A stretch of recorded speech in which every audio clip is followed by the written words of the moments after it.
Okay, I have the Stihl FS 55RC trimmer weed eater, and it has been cutting off when I hit the gas throttle, and I'm assuming there's an issue with the carburetor, so I've purchased a fairly cheap replacement carburetor off of Amazon, and I'm going to show you how to replace the carburetor. The replacement carburetor parts, as you can see, here's the carb itself. It came with an extra spark plug, a couple of extra bulbs, and those two seals.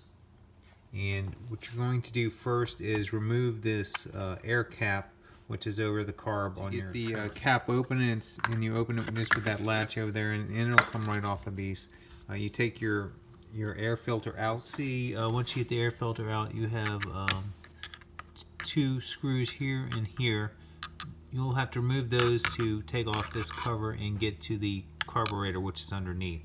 I'm using a 5/16 inch to take those two off. Once you've gotten the two screws unloosened with your 5/16 inch socket, you take it off, and then, as you can see, the existing carburetor is in place. Here are your two fuel lines that you're going to need to take off. Of course, remember which one goes where. And throttle cable is right back here, and it clips on.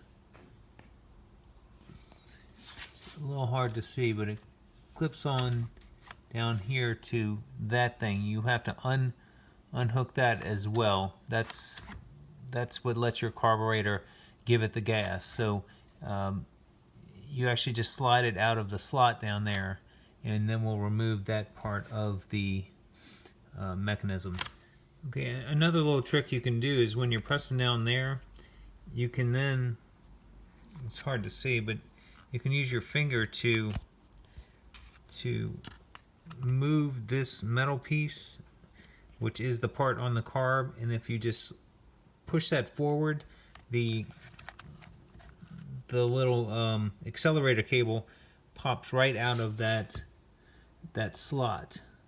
So if you can kind of see the little hooked metal piece there, you can move that forward, and that will give you enough, in addition to pushing down here, that will give you enough play in the accelerator cable where it will just it'll just come right out. You don't even really need the screwdriver. Your carburetor is ready to come right off, except for the two fuel lines, so you want to take those off. Fuel lines, I've tried to keep them in order, so that's the top and that's the bottom fuel line.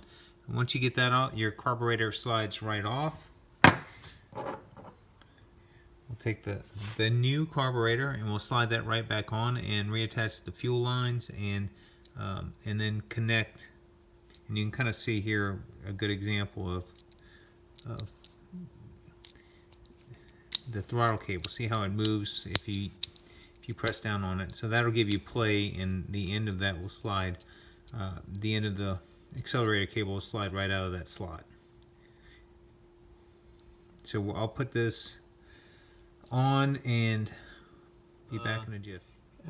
To do the fuel lines, I put the new carburetor on the post first, and then slid the two fuel lines up as far as I could get them to go on there, and then of course attach the cable into the throttle cable seat down there, and now I'm checking to make sure that I don't need any further adjustments of that. It looks like our carburetor opens wide open when I press down my accelerator, so that looks fine to me.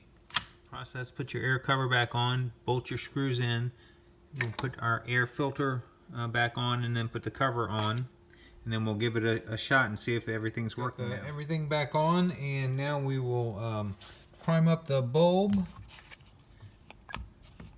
Get some fuel up in there and give this thing a shot.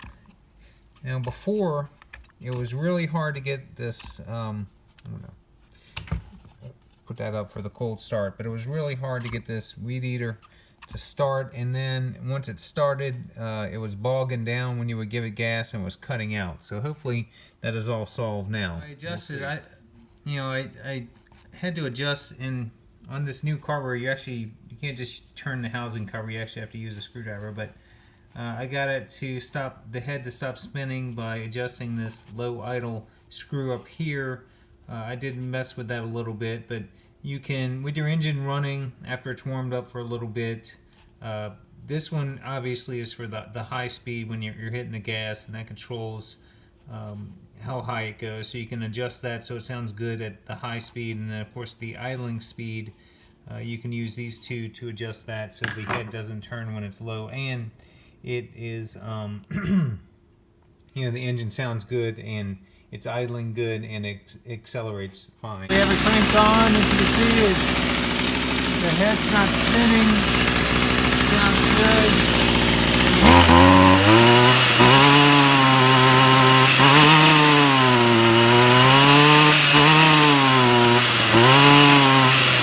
It's not accelerating smoothly, so I think I'm going to have to adjust those screws some more to fix that problem. Kind of bogging down. Adjusting with the screwdriver of our idle screws, it's up and running, sounds good, and it's good to go. So hopefully you have similar success with your carburetor swap out. I hope you enjoyed the video. Thanks.